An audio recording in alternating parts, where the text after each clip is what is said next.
గత కొద్ది సంవత్సరాలుగా భూములున్న వాళ్ళందరూ ఒక పెద్ద సమస్యను ఎదుర్కొంటున్నారు.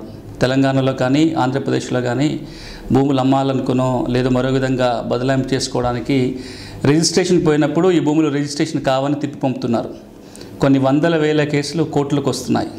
హైకోర్టుకే దాదాపు 6-7 వేల కేసులు వచ్చాయి. సబ్ రిజిస్ట్రార్లు మా దస్తావేజులు రిజిస్ట్రేషన్ చేయమని చెప్తున్నారని. అసలు ఏంటి నేపథ్యం? ఎందుకు ఈ దస్తావేజులు తిరస్కరణకు గురవుతున్నాయి? ఈ సమస్యకు పరిష్కారం ఏంటి ఒకసారి మనం చూద్దాం.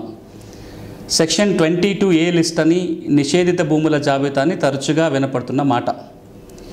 కొన్ని రకాల భూములని అమ్మటానికి కానీ కౌలుకి ఇవ్వడానికి కానీ లేదా దానం చేయడానికి మరికొన్ని లావాదేవీలు చేయడానికి అవకాశం లేదు. ప్రభుత్వ భూములు కానీ ప్రభుత్వం భూమి లేని పేదలకు అసైన్మెంట్ చేసింది, అంటే ఇంటి స్థలాల కోసమైనా వ్యవసాయం కోసమైనా అసైన్మెంట్ చేసిన భూములు కావచ్చు.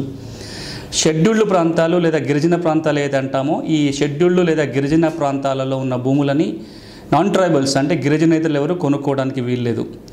ఈ విధంగా కొన్ని కేటగిరీస్ భూములని ట్రాన్సాక్షన్ చేయడానికి వీల్లేదు. అలా కనుక చేస్తే ఆ భూములను రిజిస్ట్రేషన్ చేయకూడదని చట్టాల నియమాలు ఉన్నాయి.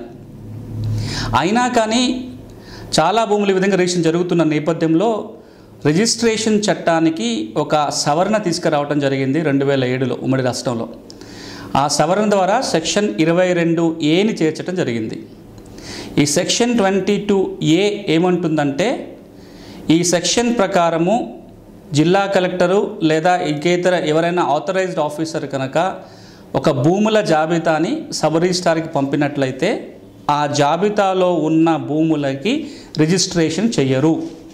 ఒకసారి ఆ భూమి ఆ సర్వే నెంబరు ఆ లిస్టులో ఉంది అంటే ఇంకా సబ్ రిజిస్ట్రారు ఆ భూములకు సంబంధించిన ఎలాంటి దస్తావేజులను కూడా రిజిస్ట్రేషన్ చేయడానికి వీల్లేదు.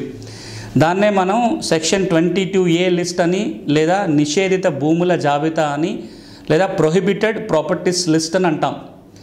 మీకున్న భూమి కనుక ఆ సర్వే నెంబర్ అది ఇంటి స్థలమైనా వ్యవసాయ భూమి అయినా ఈ నిషేధిత భూమి జాబితాలో కనుక ఉన్నట్లయితే ఈ భూములకు సంబంధించి మీరు అమ్ముకున్నా, పార్టీషన్ డీడ్ రాసుకున్నా, గిఫ్ట్ రాసినా, విల్లు రాసినా, మరే విధంగా బదలాయింపు చేసుకుంటూ దస్తావేజు రాసుకున్నా సరే ఈ దస్తావేజులను సబ్ రిజిస్ట్రార్ రిజిస్ట్రేషన్ చేయరు. దానివల్ల ఇబ్బందులు వస్తుంటాయి.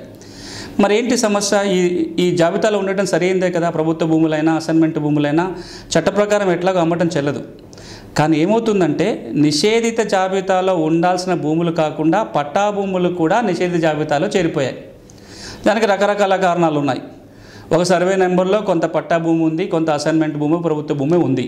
ఆ సర్వే నెంబర్ నిషేధ జాబితాలో చేర్చారు. ఆ నెంబర్లో ఈ భూమి ఉంది కాబట్టి దీనికి కూడా నిషేధ జాబితాలో చేరిపోయింది సబ్ డివిజన్ జరగకపోవటం వల్ల. కొన్ని సందర్భాలలో అది ఒకప్పుడు ప్రభుత్వ భూమి అయి ఉండొచ్చు, తర్వాత ప్రైవేట్ భూమిగా మారిపోయింది. అవి కూడా ఈ రోజున నిషేధ జాబితాలో చేరాయి. మూడోది ముఖ్యమైన కారణము ఎక్కువ పట్టా భూములు నిషేధ జాబితాలో పోవటానికి ఏంటంటే, ఎప్పుడైతే సర్వే సెటిల్మెంట్ ఆపరేషన్స్ చేసినప్పుడు తయారైన రికార్డు ఉందో ఆ రికార్డు ఇప్పటికీ కూడా రెవెన్యూ డిపార్ట్మెంట్కి ప్రామాణికం. ఆంధ్రప్రదేశ్లో అయినట్లయితే 1917లో తయారైన సెటిల్మెంట్ రికార్డు, తెలంగాణలో 1940-50 మధ్యలో తయారైన సెటిల్మెంట్ రికార్డు. ఇక్కడ సేత్వార్ అంటాము, అక్కడ RSR లేదా డైగ్లాట్ అంటాము. ఈ రికార్డులో ఏమి రాసి ఉంటుందో రెవెన్యూ డిపార్ట్మెంట్కి అది అంతిమం. ఆ రికార్డులో భూమికి సంబంధించిన స్వభావం ఏముందో దాన్ని అంతిమంగా రెవెన్యూ డిపార్ట్మెంట్ తీసుకుంటుంది. కానీ గడిచిన 100 ఏళ్ళుగా 50 ఏళ్ళుగా ఆ భూమి స్వభావం మారిపోయింది. ప్రభుత్వ భూమి ఇప్పుడు కాదు, అది పట్టభూమిగా ఉంది. అంటే ఇప్పుడున్న పహానిలో లేదా ఇప్పుడున్న అడంగల్లో వేరే విధంగా ఉంది. ఈ రెండింటికి మధ్యలో పొంతన లేదు. భూములు కొనుగోలు చేస్తున్న వాళ్ళు అమ్ముతున్న వాళ్ళేమో ఇప్పుడున్న రికార్డును ఆధారంగా చేసుకుంటున్నారు. రెవెన్యూ శాఖ జాబితాలు రూపొందించినప్పుడు పాత రికార్డుని ప్రామాణికంగా తీసుకుంది. కాబట్టి అట్లా కూడా చాలా ఎక్కువ భూములు ఈ జాబితాలకు చేరిపోయాయి. ఈ విధంగా కొన్ని లక్షల ఎకరాల భూములు ఉభయ రాష్ట్రాలలో నిషేధ జాబితాలో చేరిపోయి ఇప్పుడు అమ్ముకోవాలంటే ఇబ్బందులు పడుతున్నారు. ఇది సమస్య. మరి దీనికి పరిష్కారం ఏంటి? ఏం చేస్తే ఆ జాబితాల నుంచి తొలగించుకోవచ్చు? ఈ కేసులో హైకోర్టు కూడా ఒక తీర్పు ఇవ్వడం జరిగింది.